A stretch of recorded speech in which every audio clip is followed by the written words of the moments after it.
بسم اللہ الرحمن الرحیم۔ غیبت قرآن حدیث سے معلوم ہوتا ہے کہ ایک بڑا گناہ ہے۔ قرآن نے یہ بتایا کہ کسی کی غیبت کرنا ایسے ہی ہے کہ جیسے کہ اپنے مردہ بھائی کا گوشت کھانا۔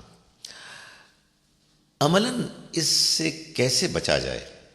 انسان اگر کسی کے پیٹھ کے پیچھے کوئی بات ہی نہیں کر سکتا تو پھر آخر کیا بات کرے؟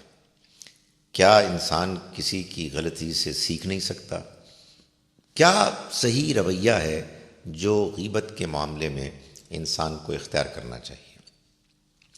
حقیقت یہ ہے کہ قرآن حدیث سے جو بات سمجھ میں آتی ہے وہ یہ ہے کہ ہمیں کسی کی غیر موجودگی سے ناجائز فائدہ اٹھاتے ہوئے اس کے اوپر کیچڑ نہیں اچھالنی، اس کی عزت کو پامال نہیں کرنا، اپنے دل کی بھڑاس نہیں نکالنی اس وجہ سے کہ وہ شخص موجود نہیں ہے۔ یہی وجہ ہے کہ قرآن مجید نے اس جرم کو اس جرم کے جیسا قرار دیا کہ جو مردہ بھائی کے گوشت کے کھانے کا جرم ہے۔ لیکن غیبت ہر اس پیٹھ کے پیچھے کی جانے والی برائی کو نہیں کہا جاتا کہ جو لوگ آپس میں گفتگو کے دوران کرتے ہیں۔ کوئی گفتگو کسی کے خلاف اس کی غیر موجودگی میں کی جا رہی ہے تو اس میں دو چیزوں کا خیال رکھنا چاہیے۔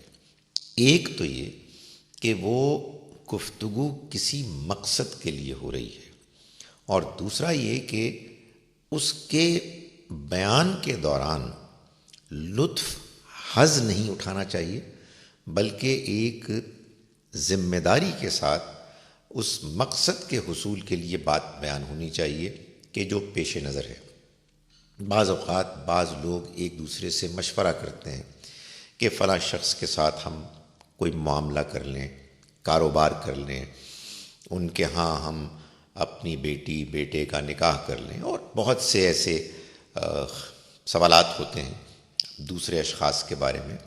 تو اگر کوئی فرد دوسرے کو یہ مشورہ دے کہ میں ان کے ساتھ کچھ عرصہ گزارنے کا تجربہ رکھتا ہوں اور اس کی روشنی میں یہ بتا رہا ہوں کہ ان کے ہاں فلاں فلاں خامیاں ہیں، تو یہ غیبت نہیں ہوگی۔ اسی طرح سے اگر آپ کوئی ایسی بات بیان کر رہے ہیں کہ جس میں سیکھنے کے لیے، سمجھنے کے لیے کسی فرد کا آپ ریفرنس دے رہے ہیں، جس میں کہ آپ ذمہ داری کے ساتھ جانتے ہیں کہ آپ یہ بات محض لطف اندوز ہونے کے لیے نہیں کر رہے بلکہ اس مقصد کو حاصل کرنے کے لیے کر رہے ہیں کہ جو پیش نظر ہے، اور آپ بات اتنی ہی کر رہے ہیں کہ جتنا اس مقصد کے حصول کے لیے ضروری ہے، تو پھر یہ کرنا غیبت نہیں ہے۔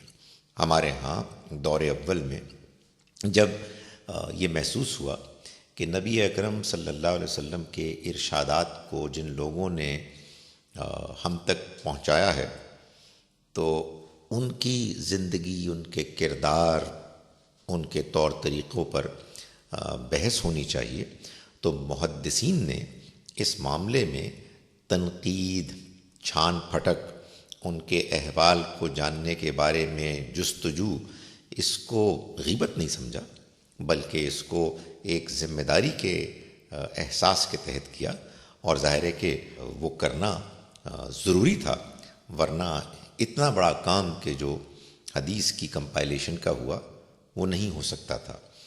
اسی طرح سے زندگی میں اور بڑے بڑے مقاصد ہوتے ہیں جو بعض افراد کے بارے میں گفتگو کیے بغیر حاصل نہیں ہو سکتے۔ بس گفتگو میں احتیاط کرنی چاہیے کہ آدمی منفی جذبات کی تسکین کی غرض سے نہ کرے بلکہ ایک مقصد کے حصول کے لیے کرے۔